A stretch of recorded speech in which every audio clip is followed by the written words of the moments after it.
नमस्कार, मैं रवीश कुमार।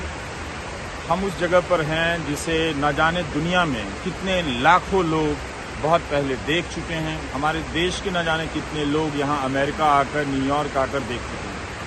ये मेमोरियल है, 9/11 मेमोरियल कहते हैं। यहाँ पर कभी वर्ल्ड ट्रेड टावर हुआ करता था, उसकी उत्तरी इमारत और एक दक्षिणी इमारत जब दोनों ध्वस्त हुई तो दोनों जगहों की पर यहाँ पर एक मेमोरियल बनाया गया है। आपको मैं चाहता हूँ कि आप उस आवाज़ को सुनें और उस शांति को महसूस करें जिसे अंत में दुनिया में कायम किया जाना है।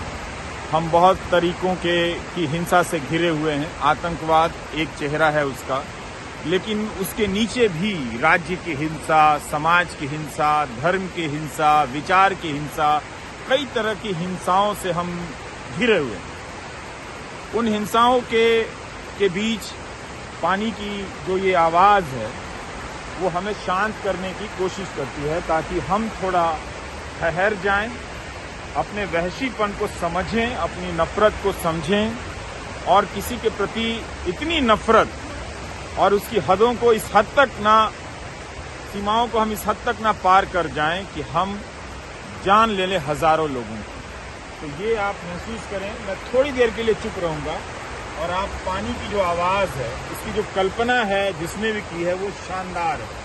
चारों तरफ से पानी गिर रहा है और नीचे एक कुंड में मिल रहा है। ये पानी एक तरह से रक्त भी है, खून भी है एक तरह से, कि लोगों का यहाँ पर जितना खून बहाया गया, आतंकवाद और हिंसा की राजनीति, आतंकवाद कहीं शून्य से पैदा नहीं होता, उसे पैदा किया भी जाता है। तो ये जो पानी है वो केवल पानी नहीं है, मेरी नज़र में वो खून, जो लोग यहाँ पर कभी जिंदा थे, साबुत थे और इस इमारत में काम कर रहे थे, अपने सपनों को पूरा करते, ये सारे नाम जो हैं वो लिखे हुए हैं। इसमें भारत के लोगों के भी नाम हैं, पर इन सारे नामों को इस तरह से यहाँ पर सुरक्षित किया गया है और हमेशा के लिए यादगार बना दिया गया है। और ये पानी जो है वो एक तरह से उनकी स्मृतियों के जिंदा होने का एक तरह से सबूत है।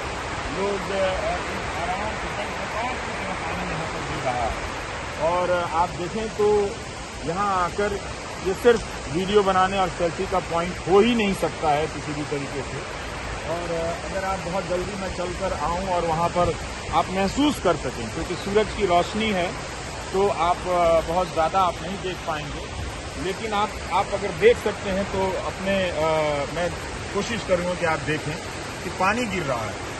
यही जीवन है हमारा, इसकी निरंतरता है। इस पानी के गिरने में जीवन की निरंतरता है। हिंसा हम सब पर, आतंकवाद के रूप में या धर्म की हिंसा के रूप में, नफरत की हिंसा के रूप में, चाहे जिस स्तर पर विजयी हो जाए, हमें छोटा कर दे, हमें गुलाम बना ले, लेकिन अंत में जीवन को इसी तरह से बहना है, निर्बाध। और ये तभी बह सकता है कि जब हमारे जीवन के तमाम कल्पनाओं में हिंसा और नफरत की कोई जगह ना हो। तभी हम अपनी क्षमताओं को, अपने भीतर तमाम अवसरों को हम महान बना पाएंगे।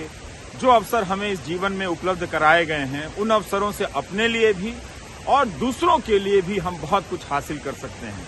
तो ये अजीत जी कैमरे के पीछे हैं और इनकी मदद से हम आपको दिखा पाए, यही अपनी गाड़ी से लेकर आए कि इस जगह पर आना चाहिए। मुझे लगा कि हजारों बार लोग यहाँ पर आए हैं, आप बहुत लोगों के लिए कोई नई बात नहीं होगी, लेकिन ऐसी जगहों पर हर बार आना चाहिए और हर बार कुछ नया महसूस करने की कोशिश करनी चाहिए, कुछ नया कहने की कोशिश करनी चाहिए, ताकि हम इस निरंतरता, ये जो प्रवाह है, ये प्रवाह बदलाव का भी है। हमारी सोच में लगातार बदलाव का भी प्रवाह है।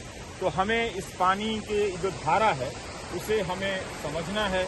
और मैं यही दुआ करूंगा, यही गुजारिश करूंगा, आप सभी से प्रार्थना करूंगा कि आपके भीतर नफरतों से मुक्त होना तो बहुत मुश्किल है, मगर कोशिश कीजिए, धीरे धीरे कम कीजिए, अपने तर्कों के जरिए उनकी गांठों को खोलिए, अपनी कुंठाओं से आज़ाद होने की कोशिश कीजिए।